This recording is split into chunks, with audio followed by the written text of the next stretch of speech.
Boa noite. Nós estamos aqui nesse momento tão especial para a espiritualidade cristã, na noite em que nós relembramos o último momento de Jesus com os seus discípulos. E nós estamos integrando esse ano essa nossa reunião a essa série de mensagens que nós temos feito nos passos de Jesus. E só que tem alguma coisa errada aqui, só um instante. Ok, agora sim. E como a gente viu na última semana, quando a gente lê os evangelhos, especialmente os evangelhos chamados de sinóticos, Mateus, Marcos, Lucas, nós temos uma sequência quase que comum entre eles. A história de Jesus depois do seu nascimento tem início com o seu batismo e tentação. Posteriormente acontece o ministério na Galileia, e no último final de semana nós tivemos a oportunidade de refletir um pouco sobre um momento do ministério de Jesus na Galileia, momento que nós chamamos da multiplicação dos pães, momento em que Jesus se relaciona com as multidões e relaciona com os seus discípulos, estabelecendo um padrão que é muito comum ao longo da narrativa dos evangelhos. Num determinado momento, Jesus, especialmente depois que os seus discípulos o identificam como o próprio Messias, Jesus começa a caminhar para Jerusalém, e aí então ele chega na cidade de Jerusalém, aonde nós vamos viver os momentos que são chamados pela tradição cristã da paixão de Cristo. E hoje, como não podia deixar de ser, nós vamos nos restringir a esse último momento, a paixão de Cristo. E falando de paixão de Cristo, nós vamos nos concentrar num dos momentos muito especiais da paixão de Cristo, que é a última ceia que ele celebra com os seus discípulos. Para aqueles que não estão habituados a ler a Bíblia e nem têm muita familiaridade com a tradição cristã, deixa eu explicar uma coisa para vocês. O que nós chamamos de última ceia, celebrada por Cristo com os seus discípulos, é na verdade uma festividade judaica, ou era uma festividade judaica propriamente dita, celebrada no mês de Nissan, que era o primeiro mês dos judeus, no dia 14, e relembrava a saída do povo de Israel, o povo hebreu, do Egito, cerca de 1.500 anos antes de Cristo. Naquela ocasião, os judeus se reuniam em Jerusalém, e 2 homens de cada família pegava um cordeiro e levava até o templo de Jerusalém, aonde os sacerdotes iriam sacrificar aquele cordeiro. Aquele cordeiro era levado de volta às residências e ia ser assado e preparado para a Páscoa propriamente dito. Eram tantos cordeiros que eram mortos por essa ocasião, que alguns documentos da época de Jesus dizem em torno de 250.000 de cordeiros eram mortos por ocasião da Páscoa, ou seja, 250.000 cordeiros. E eram 250.000 cordeiros mortos num período de 2 horas, porque, segundo a lei e a tradição judaica, aqueles cordeiros deveriam ser sacrificados nas 2 últimas horas antes do crepúsculo, antes do pôr do sol. Isso fazia com que, naquela ocasião, sacerdotes e levitas de todo o território de Israel fossem deslocados para o templo, e cerca de 600 sacerdotes trabalhavam exaustivamente para dar conta de sacrificar os cordeiros que eram mortos, simbolizando que eles estavam substituindo homens e mulheres de uma família em troca do perdão de Deus. Agora, quando nós lemos Lucas capítulo 22, a partir do verso 14, a primeira frase do verso 14 diz: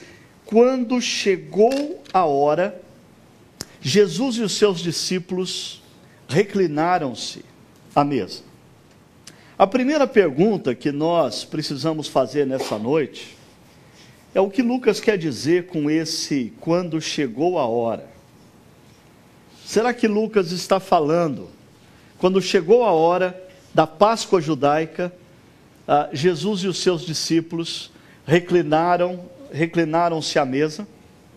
Ou Lucas está falando de que quando chegou a hora da morte de Jesus, Jesus e os seus discípulos reclinaram-se à mesa? Na verdade, nesses relatos nós temos um problema que eu diria que a maioria dos cristãos nunca parou para pensar nele.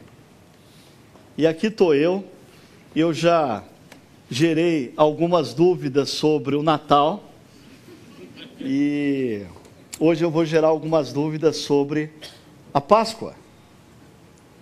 Porque quando acontecia a Páscoa para o judeu? Dia 14 do mês de Nisan. Agora, nós costumamos dizer que Jesus morreu por ocasião do dia da Páscoa.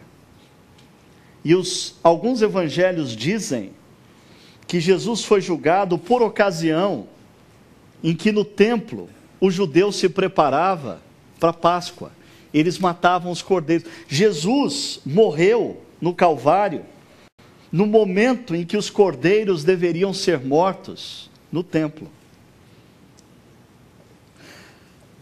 Mas por que então Jesus está celebrando a Páscoa na noite anterior? Você já parou para pensar nisso? Será que Jesus tinha autorização para antecipar a celebração da Páscoa, porque no dia seguinte ele ia estar ocupado demais? Deixa eu mostrar uma coisa muito interessante para você. E dessas coisas que você diz assim, Deus trabalhou de uma maneira precisa e preciosa na história. A Páscoa judaica, segundo os fariseus e galileus, que contavam os dias a partir do nascer do sol,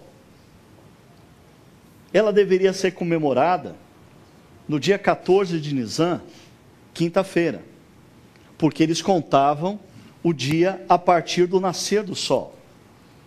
Jesus era um galileu. Os seus discípulos, com exceção de Judas Iscariotes, eram todos galileus. Logo, eles celebravam a Páscoa, naquela ocasião, na quinta noite. No entanto, os saduceus e os habitantes de Jerusalém e as cidades circunvizinhas a Jerusalém, eles contavam os dias de uma maneira um pouquinho diferente. Eles contavam, os dias eram contados a partir do pôr do sol. Isso fazia com que o dia 14 de Nisan, para eles, começasse às 6 horas da tarde, da quinta-feira, e terminasse às 6 horas da tarde, da sexta-feira. O que fazia com que a Páscoa fosse celebrada na sexta-feira. Isso provocou um cenário único no calendário, na cronologia, um cenário que ninguém jamais poderia ter imaginado com tamanha perfeição, a não ser o Deus Criador e Redentor de todas as coisas. Porque Jesus e os discípulos celebram a Páscoa na quinta-feira.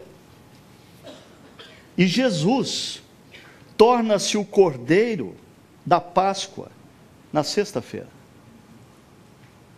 Jesus consegue participar dos dois eventos. Ele não perde nenhum deles. Na quinta, ele celebra. Na sexta, ele é o próprio cordeiro morto em favor dos nossos erros, dos nossos equívocos, da nossa desconexão com Deus. Aí nós podemos entender o que acontece no verso 14, quando Lucas diz que Jesus e os discípulos reclinaram-se à mesa. E quando eles reclinam-se à mesa, o que tem nessa mesa? Preste atenção. Segundo a tradição judaica, tem um cordeiro. Um cordeiro que é um substituto.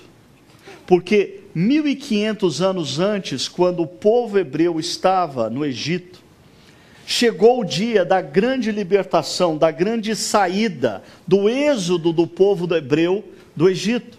E Deus disse naquela ocasião que todo pai de família deveria sacrificar um cordeiro e com o seu sangue passar nos umbrais da porta e assar um quarto de cordeiro, e naquela noite ele e a sua família iriam comer daquele cordeiro, mas o sangue do cordeiro nos umbrais das portas iria fazer com que aquela família, especialmente os filhos de cada família, os primogênitos, fossem protegidos, porque naquela noite o anjo da morte passaria pelo Egito e todos os primogênitos iriam morrer. E na medida em que o sangue do cordeiro está nos umbrais da porta, a vida se estabelece naquela família. Nas casas onde o sangue do cordeiro estão nos umbrais, a vida prevalece. Nas famílias nos quais os umbrais não têm o sangue, a morte se evidencia.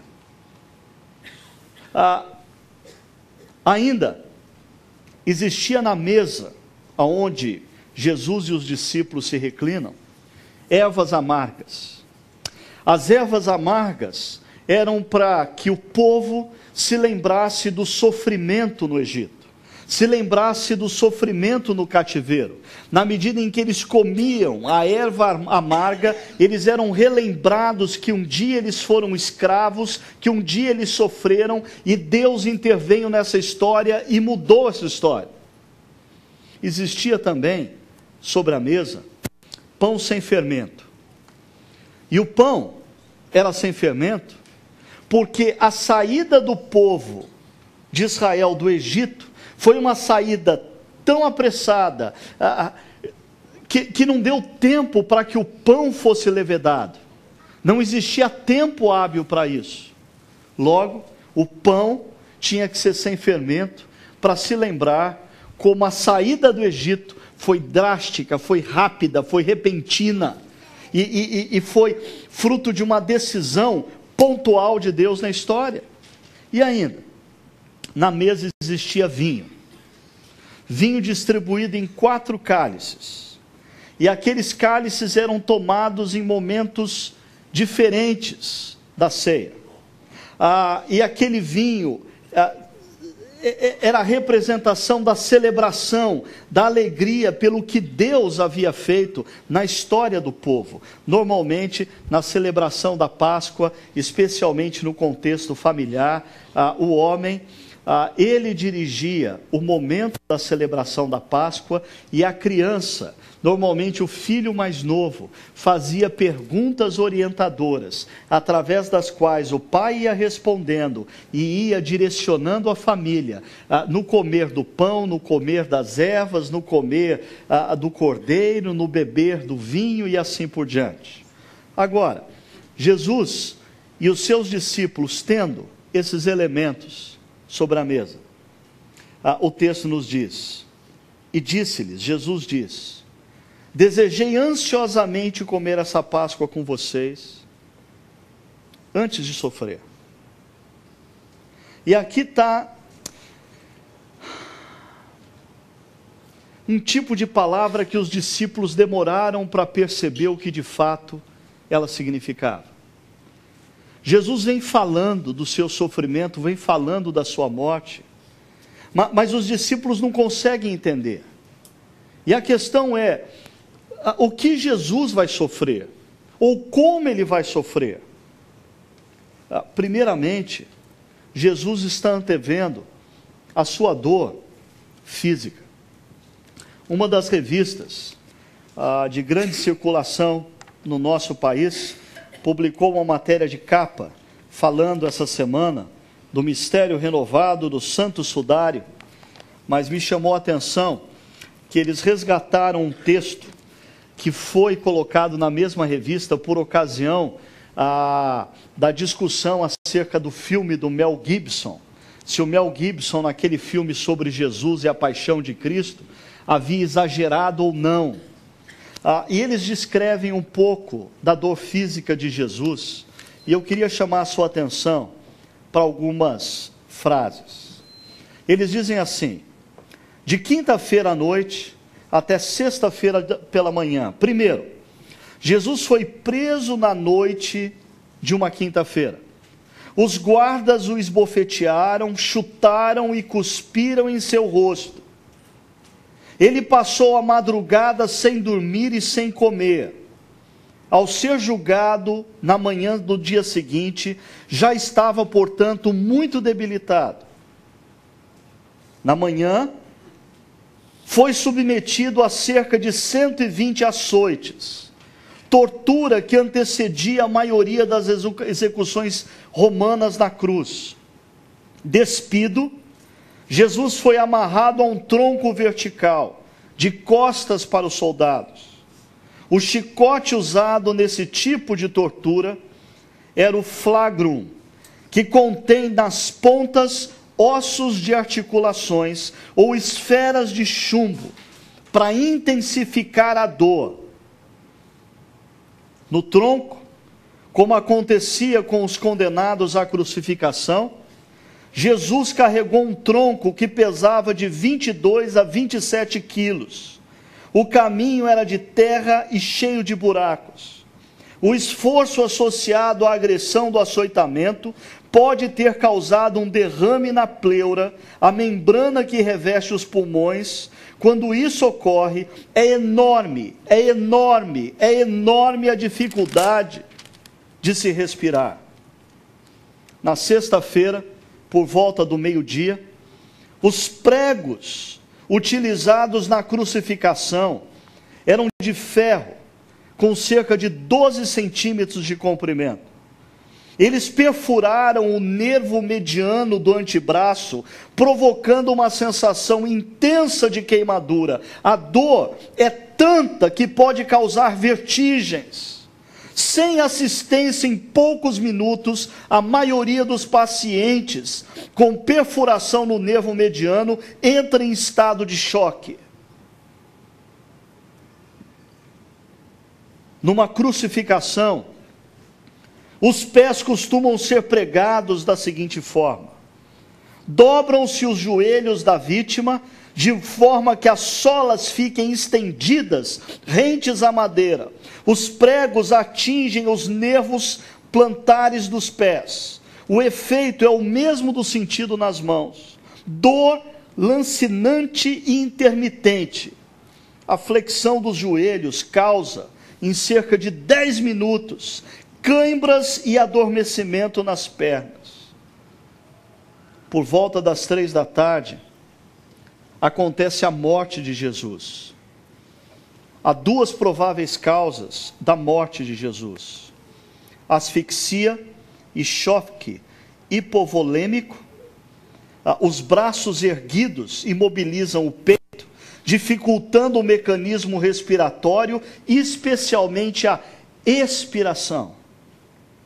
Ou ainda, o choque hipovolêmico, a violência provocada tanto pelo açoitamento quanto pela imobilidade na cruz, leva a uma queda do volume sanguíneo circulante, o que causa falência de múltiplos órgãos.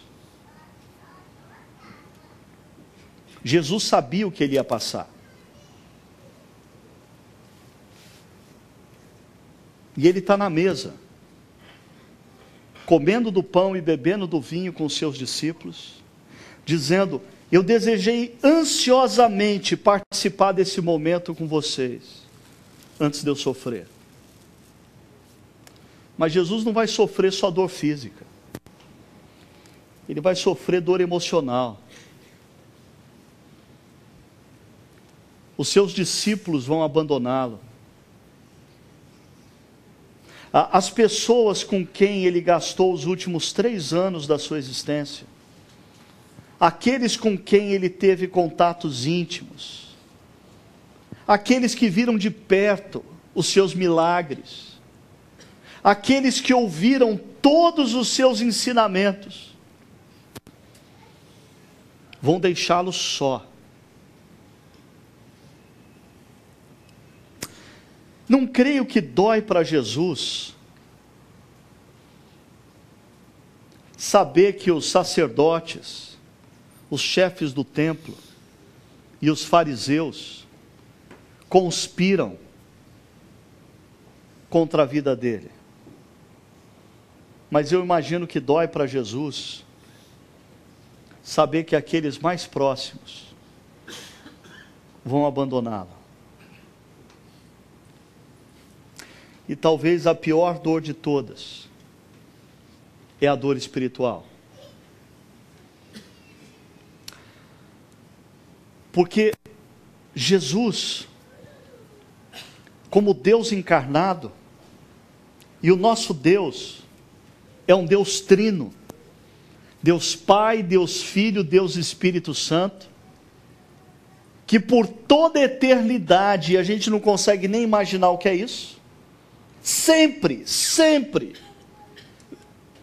existiu em comunidade Deus Pai, Deus Filho, Deus Espírito Santo.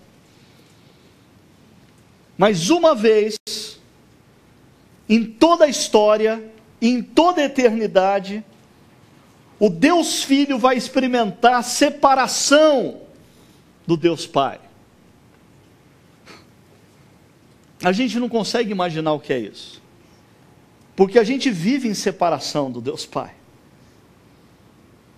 Agora Jesus naquela cruz, quando todos os nossos erros, todos os nossos equívocos, todas as nossas culpas estavam sobre ele,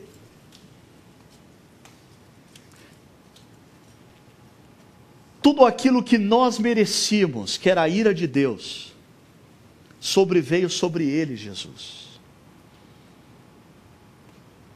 E o Deus Pai tirou os olhos do Deus Filho na cruz. Essa talvez tenha sido a dor mais profunda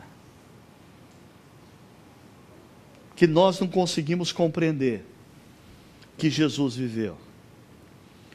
E ele diz: pois eu lhes digo, não comerei novamente até que se cumpra no reino de Deus. Não comerei novamente dessa Páscoa até que se cumpra no reino de Deus. Jesus está anunciando aqui uma coisa importante. A cruz não será a última página da história. A cruz não é o fim.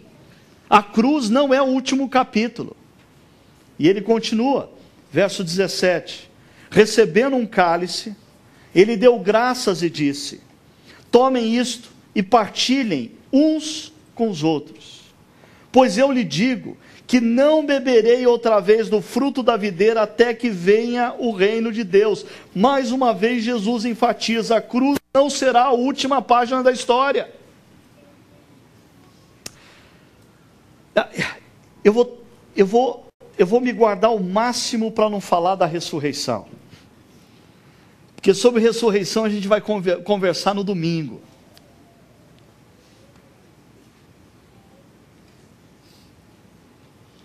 Mas a verdade é a seguinte, lendo um pouco esse livro, que eu recomendei a vocês, Seguindo a Jesus, de N.T. Wright, tem um capítulo aqui que é fantástico, no qual ele levanta a seguinte pergunta: qual é o mandamento ou imperativo mais repetido em toda a Bíblia? Qual é o mandamento ou imperativo mais repetido em toda a Bíblia? Você sabe? Eu duvido que você saiba, ao menos que você já tenha lido o livro. Eu vou te dizer. É o mandamento e imperativo: não temas.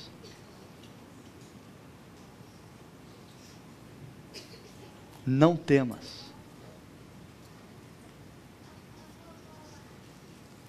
Sabe por que eu e você nós pecamos? Porque nós tememos.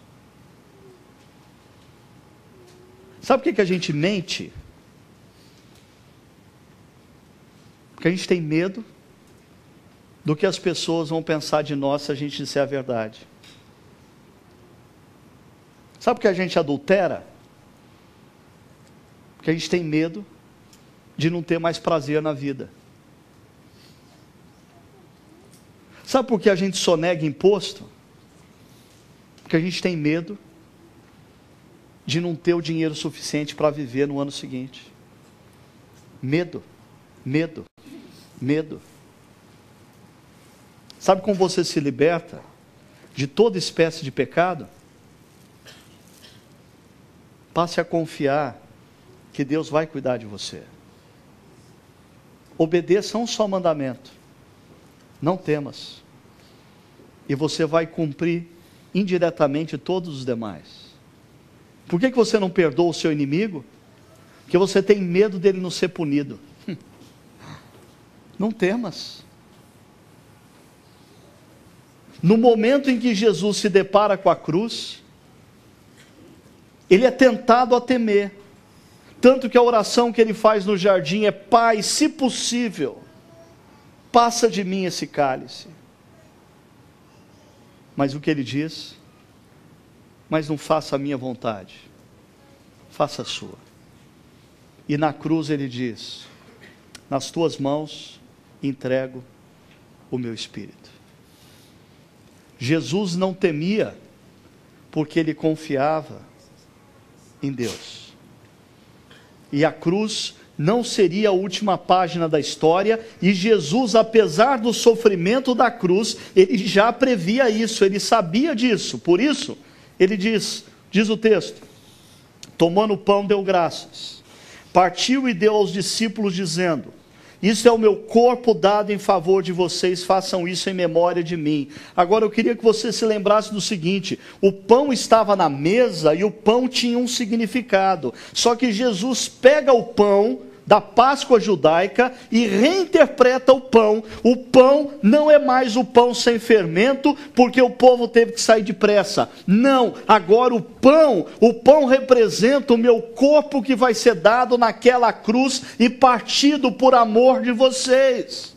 O mesmo, diz o verso seguinte: da mesma forma, depois da ceia, tomou o cálice.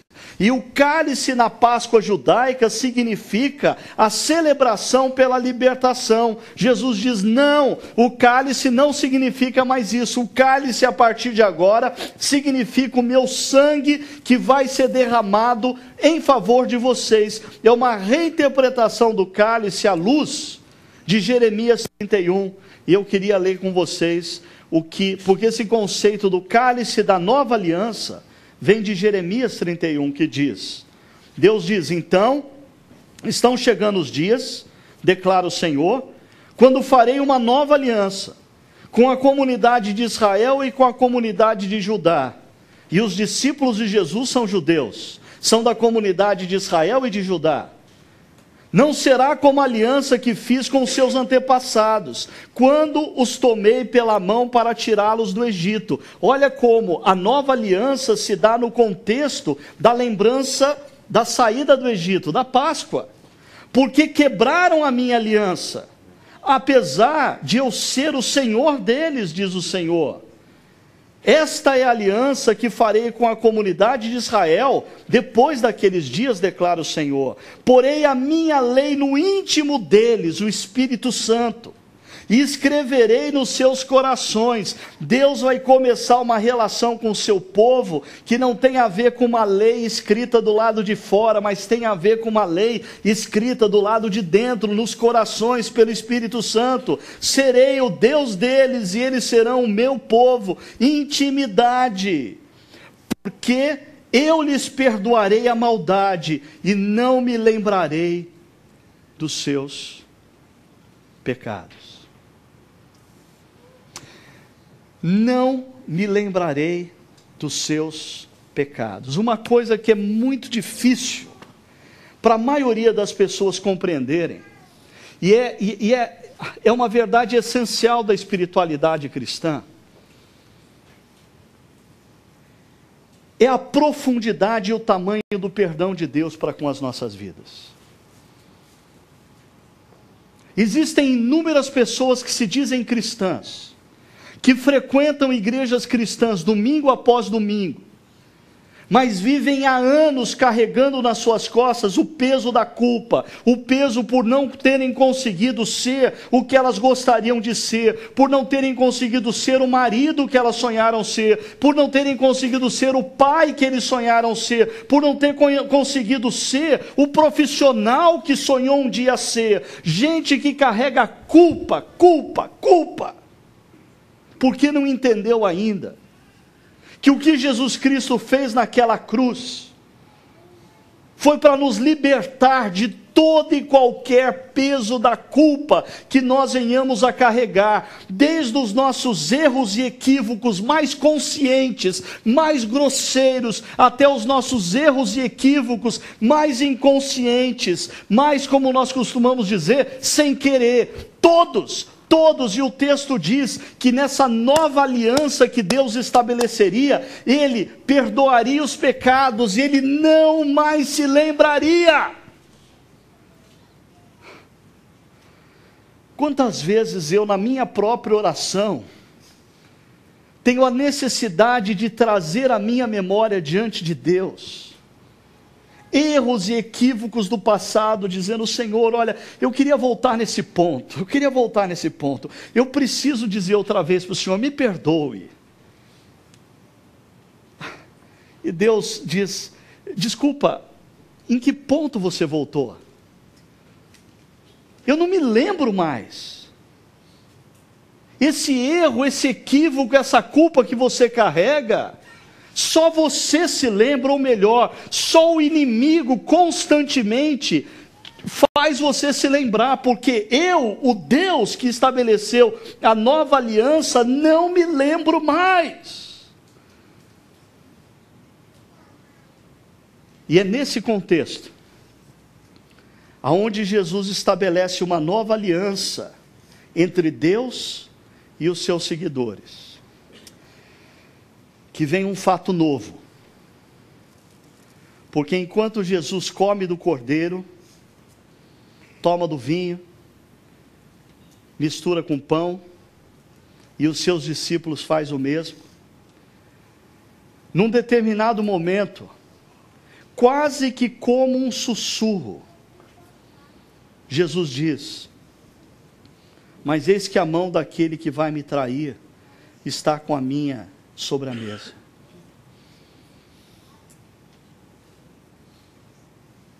E ele diz, como por parábola: o Filho do Homem vai, como foi determinado, mas ai daquele que o trai.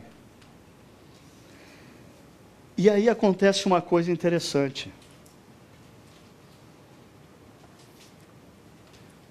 Os discípulos não passam a olhar um para o outro e se julgarem. Eles passam a conversar entre eles e se autoavaliarem.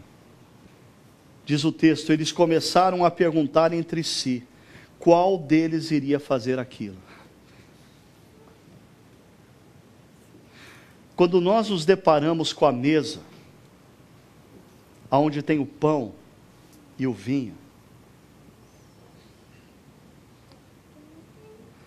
não é momento da gente se aproximar,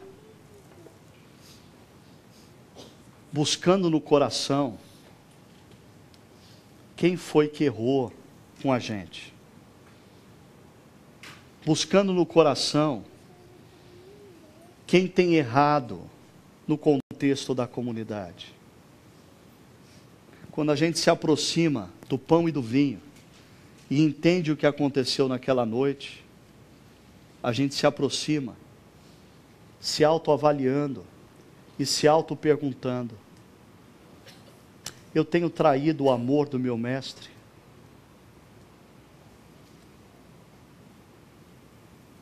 O meu medo tem feito com que eu traia ou negue o amor do meu mestre? Porque a gente não pode esquecer de uma coisa. Em Lucas, a última ceia tem um contexto. O contexto anterior fala da traição de Judas, como Judas foi até o templo e vendeu Jesus aos mestres da lei. Mas depois da ceia, Jesus tem um diálogo com Pedro e anuncia a negação de Pedro. O contexto da ceia é o momento em que Jesus está sentado, tendo em um dos seus lados um discípulo que vai traí-lo, e tendo do outro lado um discípulo que vai negá-lo. E em torno dele, um bando de discípulos que vai abandoná-lo. Mas é por isso que ele veio, para morrer, porque nós não daríamos conta. Termino lembrando esse quadro para você. Naquela mesa existia o cordeiro como substituto dos erros, das negações, das traições, as ervas amargas para lembrar do sofrimento, o pão sem fermento para lembrar da prece e da urgência, e o vinho para celebrar a alegria da libertação. No entanto, desde aquela última ceia de Jesus com seus discípulos, nós não temos mais o cordeiro. A nossa mesa não tem cordeiro.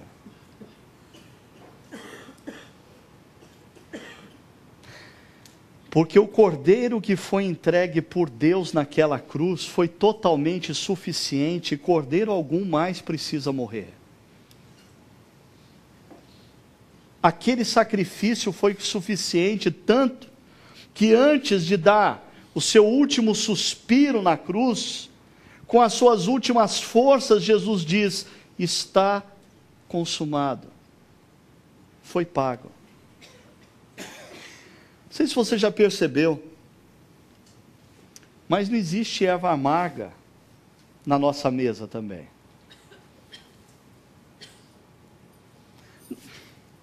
Não existe espaço para penitências.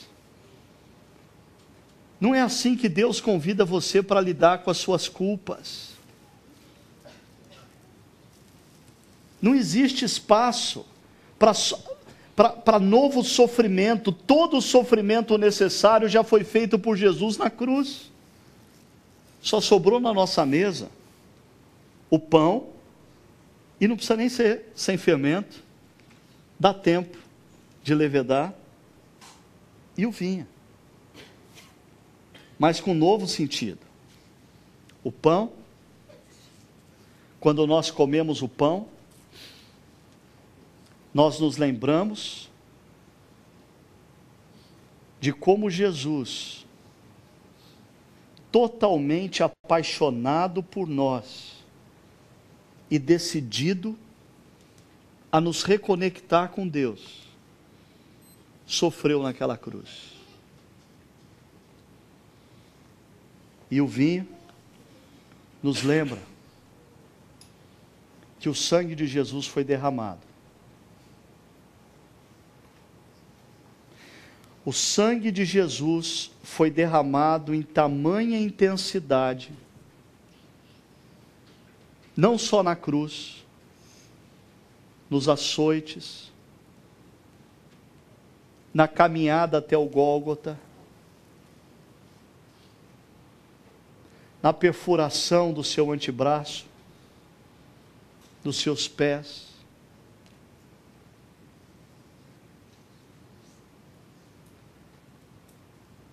O sangue de Jesus foi derramado de maneira tão exaustiva que possivelmente ele morreu por falência múltipla de órgãos.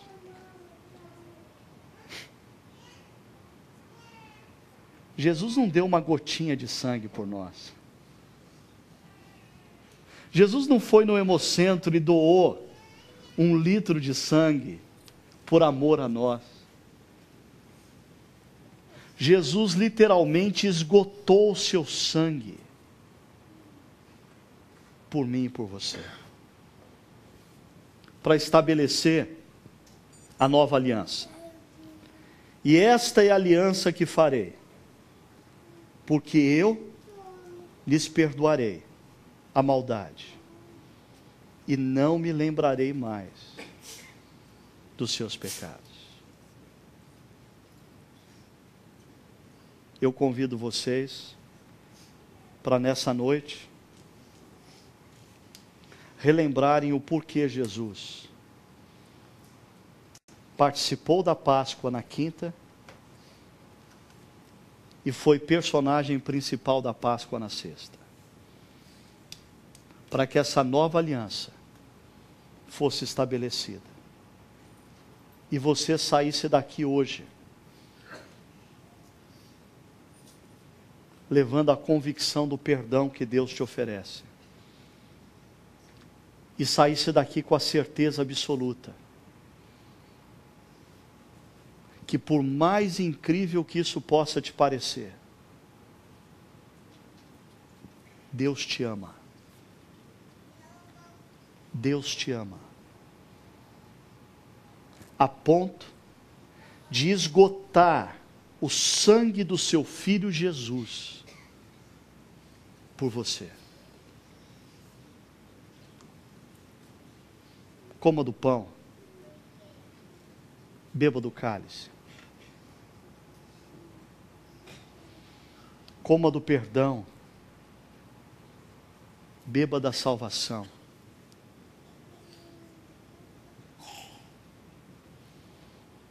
Celebre o perdão.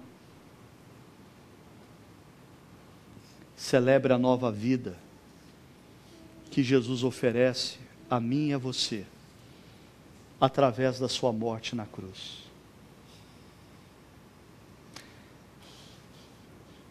Vamos fechar os nossos olhos, ter um tempo de oração.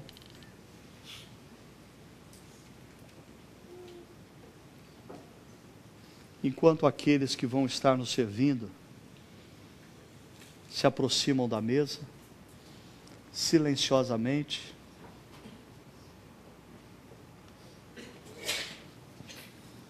para que esse momento seja um momento de profunda reflexão.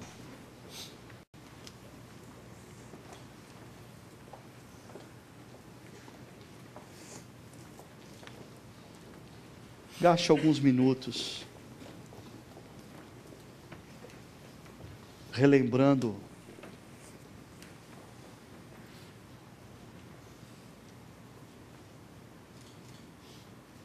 o amor maravilhoso de Jesus por você.